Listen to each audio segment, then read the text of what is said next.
ભારતના વિમાનના ક્ષેત્રમાં નોંધપાત્ર વૃદ્ધિ. એરપોર્ટ્સ અને રોજગારીના અવસરોમાં નોંધપાત્ર વૃદ્ધિ પર પ્રકાશ પાડતા કેન્દ્રીય મંત્રી કે રામમોહન નાયડુ. કેન્દ્રીય મંત્રી કે રામમોહન નાયડુએ તાજેતરમાં લોકસભામાં ભારતના વિમાનના ક્ષેત્રમાં છેલ્લા દાયકામાં થયેલી નોંધપાત્ર વૃદ્ધિ પર પ્રકાશ પાડ્યો. તેમણે જણાવ્યું કે દેશમાં કાર્યરત એરપોર્ટ્સની સંખ્યા બમણી થઈ ગઈ છે અને વિમાનના ઉદ્યોગ હવે દરરોજ 5 લાખથી વધુ મુસાફરોને સેવા આપે છે. આ વિસ્તરણના કારણે ક્ષેત્રમાં રોજગારીના અવસરોમાં પણ વધારો થયો છે. એરપોર્ટ્સનું વિસ્તરણ. છેલ્લા 10 વર્ષોમાં ભારતમાં કાર્યરત એરપોર્ટ્સની સંખ્યા 2014માં 74થી વધીને 2024માં 157 થઈ ગઈ છે. આ વૃદ્ધિ સરકારના સતત પ્રયાસોનું પરિણામ છે, જે વિમાનના ઇન્ફ્રાસ્ટ્રક્ચરને સુધારવા અને દેશભરના કનેક્ટિવિટી સુધારવા માટે છે. રિજનલ કનેક્ટિવિટી સ્કીમ, ઉડે દેશ કા આલમ, નાગરિક જેવી પહેલોએ આ વિસ્તરણમાં મહત્વપૂર્ણની ભૂમિકા ભજવી છે, જે સામાન્ય લોકો માટે હવાઈ મુસાફરીને વધુ સુલભ અને સસ્તી બનાવે છે. ભારતમાં દરરોજ હવાઈ મુસાફરોની સંખ્યા નોંધપાત્ર રીતે વધી છે. દરરોજ 5 લાખથી વધુ મુસાફરો હવાઈ મુસાફરી કરે છે. મુસાફરોની આ વૃદ્ધિ હવાઈ મુસાફરીની વધતી માંગ અને વિવિધ પ્રદેશો વચ્ચેની સુધારેલી કનેક્ટિવિટીને દર્શાવે છે. વિમાનના ક્ષેત્રની વૃદ્ધિએ માત્ર સરળ અને ઝડપી મુસાફરીની સુવિધા આપી નથી, પરંતુ દેશના કુલ આર્થિક વિકાસમાં પણ યોગદાન આપ્યું છે. રોજગારીના અવસરો. વિમાનના ક્ષેત્રના વિસ્તરણને કારણે અનેક નોકરીઓના અવસરો સર્જાયા છે.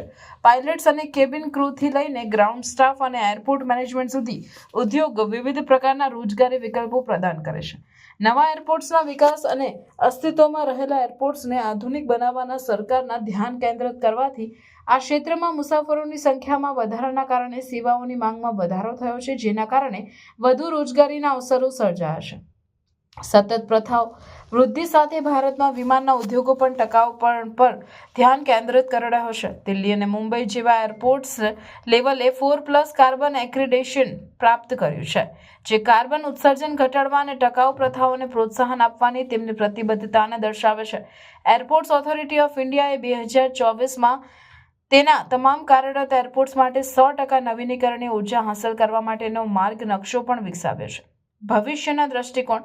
આગામી વર્ષોમાં સરકાર 2047 સુધીમાં કાર્યરત એરપોર્ટ્સની સંખ્યા 350થી 400 સુધી વધારવાનું લક્ષ્ય ધરાવે છે. આ મહત્વાકાંક્ષી યોજના કનેક્ટિવિટી સુધારવા, આર્થિક વૃદ્ધિમાં સુધારો કરવા અને વધુ રોજગારીના અવસરો સર્જવા માટે અપેક્ષિત છે. ટકાઉપણું અને નવીનતાને સતત ધ્યાનમાં રાખવાથી વિમાનના ક્ષેત્ર ભારતના વિકાસનો મુખ્ય ડ્રાઈવર બની રહેશે. What were 74 airports in 2014, now in the last 10 years we have expanded the whole airport network to 157 airports, sir.